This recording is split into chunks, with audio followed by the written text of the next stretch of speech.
मैं सिंघम नहीं, मैं लेडी सिंघम है रे।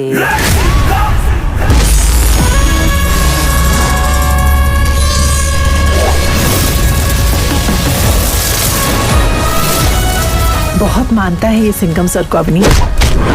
हमेशा से उनके साथ उनका लक्ष्मण बनकर काम करना चाहता था। पड़ोसी मुल्क में कोवर्ट ऑपरेशन की बात कर रहे हो तुम सिंघम? उनके कहने पर पहले भी 2 बार घुस चुके हैं सर।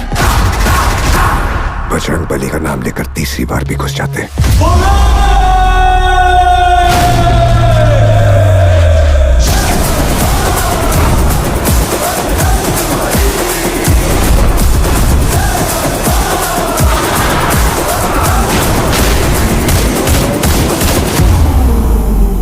तेरी रामायण का